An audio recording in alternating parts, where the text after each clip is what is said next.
Hello students.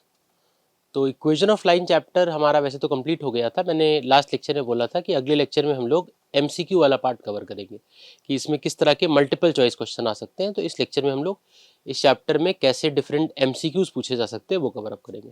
Clear? तो direct question से start करते हैं। कॉन्सेप्ट तो सारे हमने पढ़ लिए, कुछ कॉन्सेप्ट तो ऐसा बचा नहीं, सीधे क्वेश्चन से स्टार्ट करते हैं। देखो, पहला क्वेश्चन है the slope of a line which makes an angle of 30 degree with the positive direction of x axis is।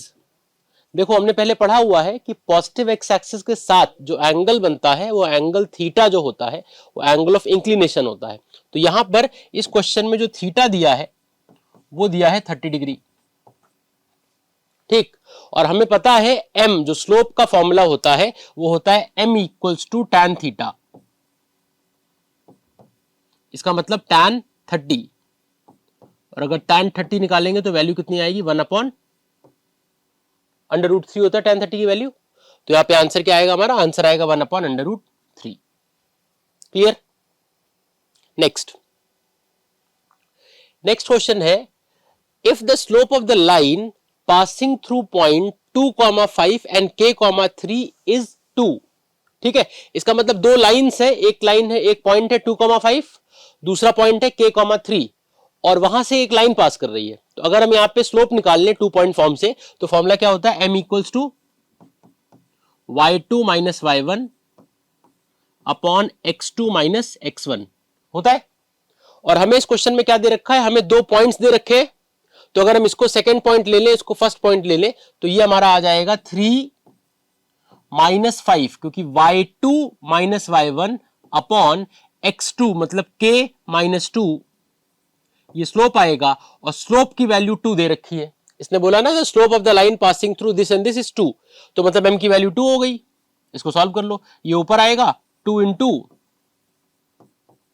k minus 2 is equal to 3 minus 5 हो जाएगा माइनस 2, 2 अंदर जाएगा 2k minus 2 into 2 4 equals to minus 2, यहां से 4 को उस तरफ भेज दो तो यह आ जाएगा 2k इज इक्वल्स टू 4 उधर जाएगा तो यह आ जाएगा 4 माइनस 2 मतलब कि 2, तो 2k इक्वल्स टू 2, यहां से k की वैल्यू आएगी 2/2 जो कि कैंसिल होके आ जाएगा 1। क्लियर? तो यहां से वैल्यू आ गई, हमारा आंसर आ गया 1। आगे समझ में? नेक्स्ट क्वेश्चन पे आते हैं। देखो, नेक्स्ट क्वेश्चन है, अच्छा ये टाइप बड़ा इंपॉर्टेंट है, बोर्ड में बहुत हाई चांसेस है इस टाइप के आने के, पैरेलल और परपेंडिकुलर दोनों ही टाइप के इस तरह क्वेश्चन बन सकते हैं। ठीक है, तो देखो यहां पे क्वेश्चन में क्या कह रहा है, क्वेश्चन में कह रहा है if the lines this and this are perpendicular to each other then find the value of K या वैल्यू ऑफ के इज। तो हमें बताना है कि अगर ये दोनों लाइंस आपस में परपेंडिकुलर है, अच्छा अगर परपेंडिकुलर है तो इनके स्लोप का जो प्रोडक्ट होगा वो कितना होगा, -1 होगा। तो हमें फाइंड करना है के की वैल्यू क्या होगी। तो यहां पे अगर हम सॉल्व करें तो देखो, पहली इक्वेशन है 3x minus 4y plus 7 equals to 0। तो अगर हम इसको y equal to mx plus C form में ले जाएं तो उसके लिए क्या करना पड़ेगा, 4y इधर आएगा, ये हो जाएगा 3x plus 7 equals to 4y, और फिर 4 अपॉन में आ जाएगा, 4 अपॉन में आएगा, इसको भी डिवाइड करेगा, इसको भी डिवाइड करेगा, तो आ जाएगा 3/4x plus 7/4 equals to y। तो अगर यहां से देखो तो हमारी फर्स्ट लाइन का जो स्लोप आ रहा है x के साथ जो होता है उसी को स्लोप बोलते हैं। तो हमारा जो m1 आ रहा है वो आ रहा है 3/4, पॉजिटिव का 3/4 आ रहा है। ठीक है, ऐसे ही दूसरी वाली जो लाइन है वो ये है, दूसरी लाइन है 2x plus ky plus 5 equals to 0, ये है। यहां से अगर वैल्यू निकालेंगे तो क्या आएगा, देखो y एक तरफ रहेगा, बाकी सब उस तरफ जाएंगे, इसका मतलब ये आ जाएगा ky इज इक्वल्स टू, इसको और 5 दोनों को उधर ले जाएंगे तो ये हो जाएगा -2x, 5 भी उधर जाएगा तो ये हो जाएगा -5। हम लोग यहाँ पे क्या कर रहे हैं, हम लोग हर इक्वेशन को स्लोप इंटरसेप्ट फॉर्म मतलब y equal to mx plus c में कन्वर्ट कर रहे हैं। तो यहां से k अपॉन में आएगा तो ये आएगा y equals to -2/kx -5/k। यहां से देखो x के साथ क्या है, -2/k, ये हमारा m2 आ गया। अच्छा, फॉर परपेंडिकुलर लाइंस m1 और m2 का जो प्रोडक्ट होगा वो -1 होगा। m1 है हमारा 3/4 इंटू m2 है हमारा -2/k is equal to product है -1, यही बोला है। m1 into m2 equals to -1 होता है फॉर परपेंडिकुलर लाइंस। यहां से क्या होगा, ये माइनस साइन से माइनस कट जाएगा, 2 से ये कैंसिल होके 2 आ जाएगा, k ऊपर चला जाएगा, तो k की वैल्यू कितनी आएगी, 3/2 इक्वल्स टू k। ठीक, तो हमारा आंसर जो आएगा वो आएगा 3/2। बात समझ में आ गई। ये क्वेश्चन इंपॉर्टेंट है, बोर्ड में आ सकता है, ऐसे ही पैरेलल का ही बन सकता है, अभी शायद आगे क्वेश्चन हो ऐसा। ठीक, ओके। नेक्स्ट है the slope of the line perpendicular to the line this is. मतलब अगर एक ऐसी लाइन हो जो लाइन इस लाइन पे परपेंडिकुलर हो तो उसका स्लोप क्या होगा। ठीक, तो पहले इसका स्लोप निकाल लेते हैं। तो पहले इस लाइन का अगर स्लोप निकाले तो ये लाइन है 3x equals to 4y plus 11। अगर इस लाइन का स्लोप निकालना है तो हमें इसको y equals to mx plus c form में कन्वर्ट करना पड़ेगा।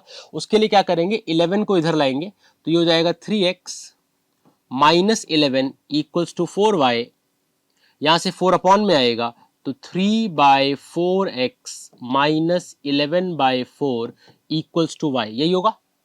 4 जब अपॉन में जाएगा तो दोनों को डिवाइड करेगा ना, ये वाला 4 अपॉन में जाएगा तो इसको भी डिवाइड करेगा, तो 3/4x माइनस 11/4। अब जरा कंपेयर करो तो यहां पर इस लाइन का स्लोप आ रहा है 3/4, इस लाइन का स्लोप आ रहा है क्योंकि x के साथ क्या है, m1 जो है वो 3/4 है। वो ये पूछ रहा है कि अगर एक लाइन इस लाइन पे परपेंडिकुलर हो तो उसका स्लोप क्या होगा। तो अगर सेकंड लाइन का स्लोप को हम m2 ले लें, अगर ये हमारा m1 है, ठीक, ये हमारा m1 है, अगर सेकंड वाली लाइन जो इस पे परपेंडिकुलर है उसके स्लोप को m2 ले लें तो हमारा फॉर्मूला होता है m1 इंटू m2 इक्वल्स -1, ये फॉर्मूला होता है। ठीक है, m1 हमारा 3/4 है, यहां रख देते हैं, तो 3/4 इंटू m2 इक्वल्स -1, यहां से ये ऊपर जाएगा तो m2 की वैल्यू आएगी, ये 4 जाके मल्टीप्लाई करेगा तो ये हो जाएगा -4/3। m2 क्या आएगा, -4/3। तो दैट मीन्स ये हमारा आंसर है। क्लियर, कंडीशन क्लियर है। पैरेलल लाइन की कंडीशन होती है m1 इक्वल्स m2 और परपेंडिकुलर की होती है m1 into m2 equals to -1। तो यहां परपेंडिकुलर बोला था, एक लाइन दी हुई थी, हमने उसका स्लोप निकाला, वो 3/4 आया। सेकेंड लाइन अगर इस पे परपेंडिकुलर होगी तो उसका स्लोप कितना होगा ऐसा पूछा था, इसका मतलब m2 ले लिया हमने उसका स्लोप, और हमारा m2 की वैल्यू आ रही है -4/3। ठीक, नेक्स्ट है the slope of a line perpendicular to the line passing through points, वो स्पेलिंग मिस्टेक हो गई, 2,5 एंड -3,6। ठीक है, तो यहां पे ये कह रहा है कि एक अगर लाइन हो जो इन दो पॉइंट से पास कर रही है, मतलब कहां से पास कर रही है, 2,5 से और -3,6 से, तो उसका स्लोप क्या होगा, इस लाइन का नहीं, जो इस पे परपेंडिकुलर होगी उसका। ठीक है, तो पहले इस लाइन का स्लोप निकाल ले। अगर हम इस लाइन का स्लोप निकालें तो इसका स्लोप आएगा m इक्वल्स टू, फॉर्मूला होता है y2 minus y1 upon x2 minus x1, ये फॉर्मूला होता है m equals to y2 minus y1 upon x2 minus x1। तो हमारा एक पॉइंट हो गया 2,5, दूसरा पॉइंट हो गया -3,6। स्लोप अगर निकालेंगे फॉर्मूला होता है y2 माइनस y1, मतलब 6 अगर ले लें सेकेंड पॉइंट तो 6 माइनस 5 अपॉन नीचे आएगा -3 -2। क्लियर, 6 - 5 होगा 1 और डिनोमिनेटर में आएगा -5, तो ये आ जाएगा 1 अपॉन -5, मतलब माइनस साइन ऊपर ले लेंगे तो -1/5। इस लाइन का स्लोप आ गया। हमसे पूछा है कि अगर कोई लाइन इस लाइन पे परपेंडिकुलर हो तो उसका स्लोप क्या होगा। क्वेश्चन देखो, the slope of a line perpendicular to the line passing through point this and this. ठीक है, तो इसका मतलब है इसका स्लोप और जो रिक्वायर्ड लाइन है जिसका स्लोप हमें निकालना है उसके स्लोप का प्रोडक्ट जो है वो -1 होगा। तो अगर हम इसके स्लोप को m1 ले ले, उसका स्लोप m2 ले लेते हैं, तो m1 इंटू m2 इक्वल्स -1। हमारा जो m1 है वो -1/5 है, तो -1/5 into m2 equals -1, minus minus cut जाएगा, यहां से 5 ऊपर चला जाएगा, तो जो m2 की वैल्यू आएगी वो आएगी 5। तो जो हमारी रिक्वायर्ड लाइन है उसका स्लोप जो होगा वो 5 होगा। तो इसका आंसर डी हो गया कि इसका स्लोप 5 होगा। क्लियर, नेक्स्ट देखो, नेक्स्ट कह रहा है इफ द लाइंस, यहां पे भी दो लाइंस दिख दी है, देखो एक पहली लाइन ये है, दूसरी लाइन ये है, are parallel then find the value of K. हमसे बोला है अगर ये दोनों लाइंस आपस में पैरेलल है तो हमें के की वैल्यू फाइंड करनी है। क्लियर? तो यहां पे हमारी जो फर्स्ट वाली लाइन है वो है 2x plus 3y equals to 5।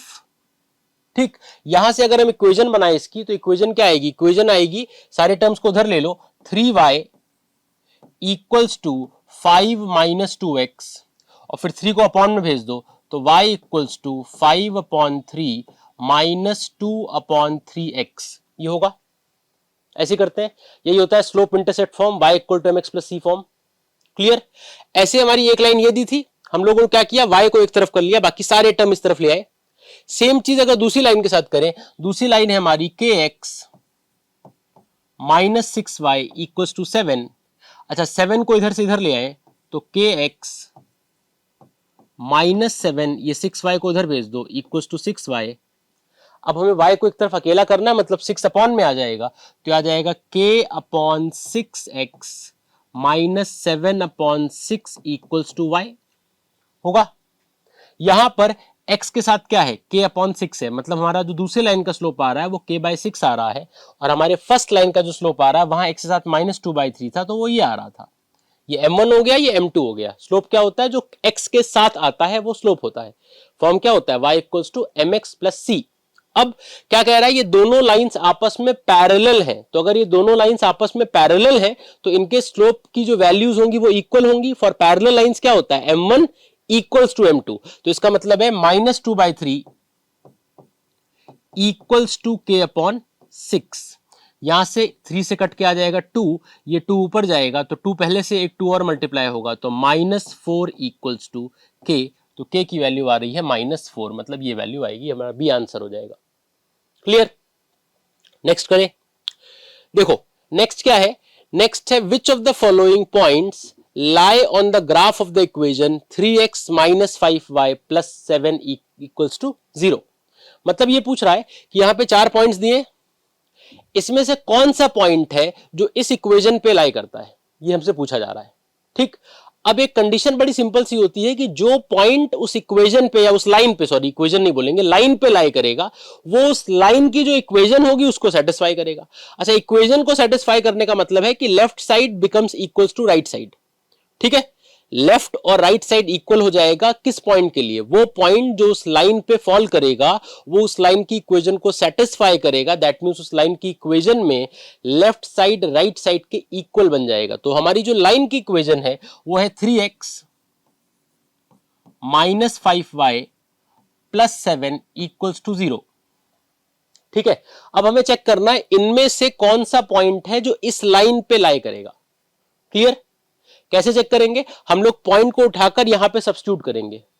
जो पॉइंट इस लाइन की इक्वेशन को सेटिस्फाई कर देगा वो इस लाइन पे लाई करेगा। सेटिस्फाई करने का मतलब है कि जिस पॉइंट के कोऑर्डिनेट पुट करने के बाद left hand side equal to right hand side आ जाएगा, LHS इक्वल्स टू RHS आ जाएगा, वो लाइन उस इक्वेशन को, मतलब वो पॉइंट जो है माना जाएगा उस लाइन पे फॉल कर रहा है। It is a simple concept. ठीक है, तो यहां पर मान लेते हैं हमने यहां से स्टार्ट किया लास्ट वाले पॉइंट से, तो पहले हमने अगर 1,2 रखा, x की जगह 1 रखो और y की जगह 2 रखो, तो यहां पे आएगा 3 माइनस 5 इंटू 2 आएगा 10 प्लस 7, 7 प्लस 3 कितना आएगा 10, 10 माइनस 10 कितना आएगा 0। इसका मतलब ये सेटिस्फाई कर रहा है, तो इसका मतलब ये हमारा आंसर हो गया। क्लियर है? अच्छा, ऐसे ही बाकी भी रख के देख सकते हैं। अब मैंने बाय चांस लकली डी से ट्राई किया और डी ही ने सेटिस्फाई कर दिया, तो वो हमारा आंसर हो गया। अच्छा, बाय चांस यहां पर ऐसे ऑप्शंस अगर होते कि पहला पॉइंट लिखा होता, फिर सेकंड पॉइंट लिखा होता, फिर मान लेते थर्ड ऑप्शन होता बोथ ए एंड बी, और हो सकता है लास्ट ऑप्शन होता none of A and B, तो वहां पर हमें सारे पॉइंट पुट कर करके चेक करना होता। फर्स्ट वाला पॉइंट पुट करते, सेकंड पुट करते, अगर दोनों सेटिस्फाई कर देता, दोनों के लिए LHS RHS इक्वल आता, तो लिखते बोथ द पॉइंट्स। अगर कोई सेटिस्फाई ना करता तो हम लिखते नन ऑफ दीज।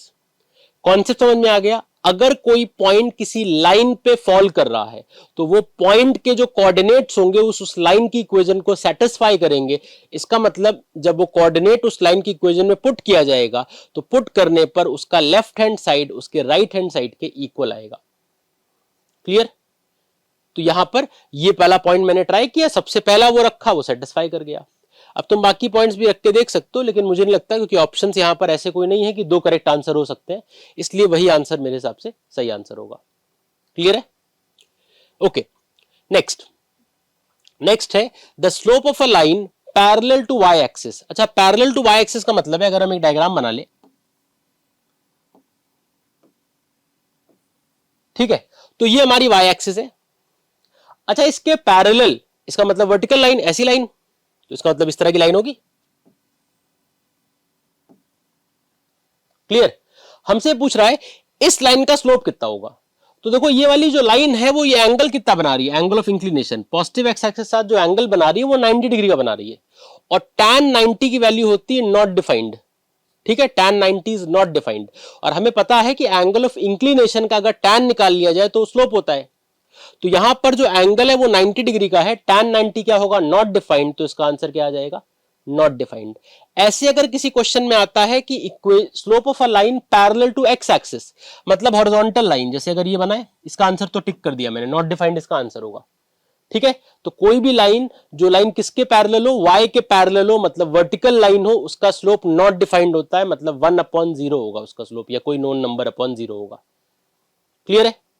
अच्छा, ऐसे ही अगर हम इसकी बात करें, सेकंड वाली लाइन, अगर कोई line parallel to X axis है, मतलब हॉरिजॉन्टल लाइन है, अगर ऐसी लाइन है, ठीक है, तो टेक्निकली देखा जाए तो ये वाली लाइन को अगर हम शिफ्ट करके नीचे ले आए, इस पे ओवरलैप कर जाएगी, मतलब एक्स एक्सिस और उस लाइन के बीच का जो एंगल बनेगा वो 0 डिग्री बनेगा, और tan 0 की वैल्यू 0 होती है। तो इसका मतलब कोई भी लाइन जो हॉरिजॉन्टल होगी, जो पैरेलल टू एक्स एक्सिस होगी, उसका स्लोप हमारा 0 होगा, और कोई भी लाइन जो वर्टिकल होगी, जो पैरेलल टू वाई एक्सिस होगी, उसका स्लोप हमारा 1/0, मतलब कि नॉट डिफाइंड होगा। ये चीज याद रखना है। ये बात समझ में आ गई? क्लियर है? अब आते हैं नेक्स्ट क्वेश्चन पे। देखो, नेक्स्ट क्वेश्चन है, the point a, -2a lie on the line 2x plus 3y plus 6 equals to 0, sorry plus equals to 6, then the value of a is। ठीक, देखो हमें ये बात पता है कि अगर कोई लाइन की इक्वेशन दी है, और अगर कोई एक पॉइंट है जो उस लाइन पे लाई कर रहा है, तो वो पॉइंट उस लाइन की इक्वेशन को सेटिस्फाई करेगा। क्लियर? तो यहां पे क्या है, इक्वेशन है 2x plus 3y equals to 6। यहां पर अगर हम x की जगह पे a डाल दें, y की जगह पे -2a डाल दें, और इसको सॉल्व कर लें, तो हमें पता है इस लाइन की इक्वेशन को सेटिस्फाई करेगा। ये पॉइंट क्यों करेगा? बिकॉज एक कंडीशन होती है कि अगर एक कोई पॉइंट है वो किसी लाइन पे लाई कर रहा है, तो वो उस लाइन की इक्वेशन को सेटिस्फाई करेगा। ठीक है, तो यहां पे ये वैल्यू रख देना कर, तो ये आ जाएगा 2a plus 3 into -2a equal to 6।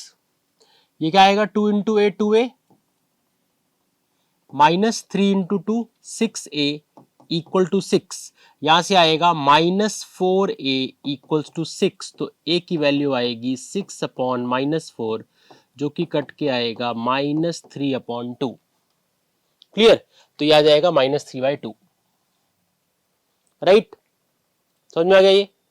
Next question पे आए। ओके, नेक्स्ट देखो, नेक्स्ट है, a student while making his project on the topic coordinate geometry gave the following conclusions।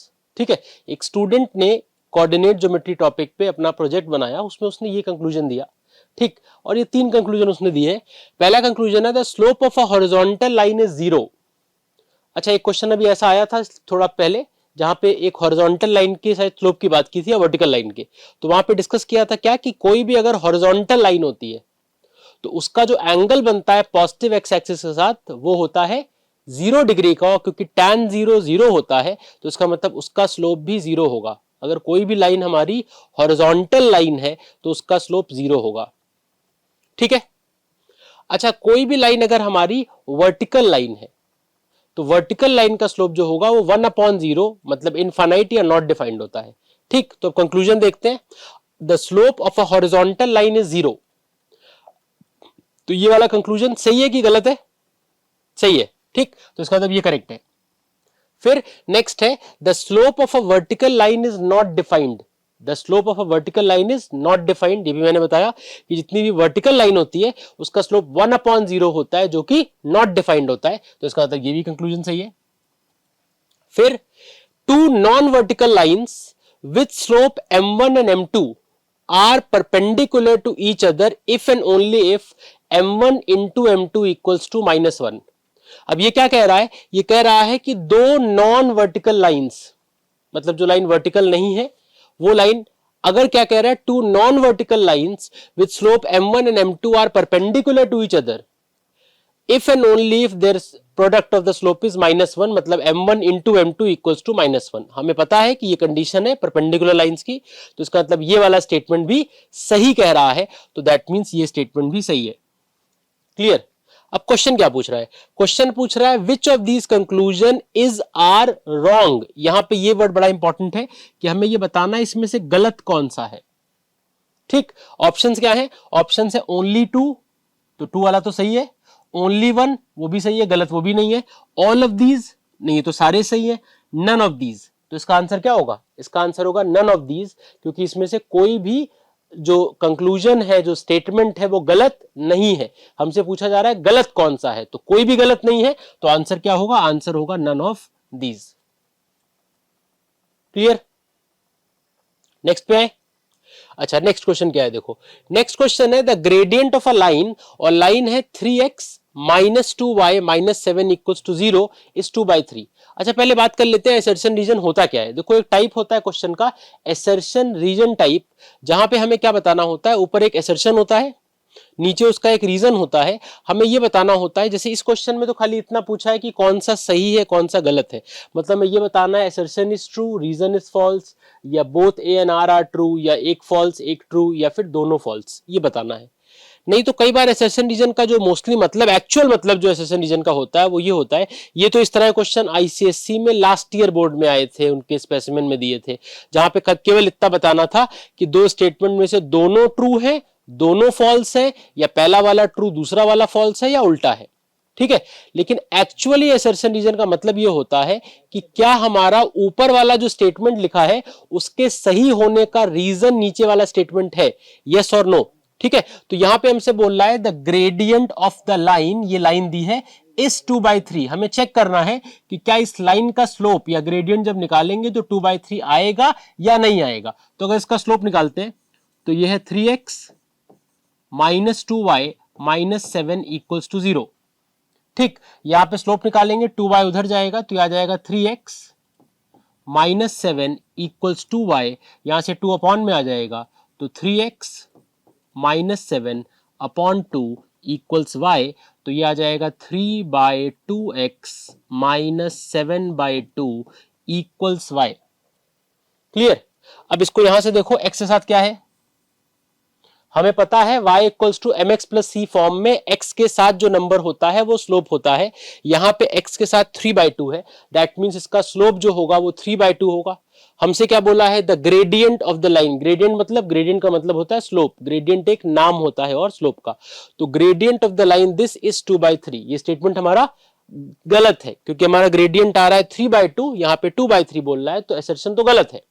फिर कह रहा है the equation of a line in slope intercept form is y equals to mx plus C, ये सही है, y equals to mx plus C ही slope intercept form है, तो स्लोप इंटरसेप्ट फॉर्म है ये।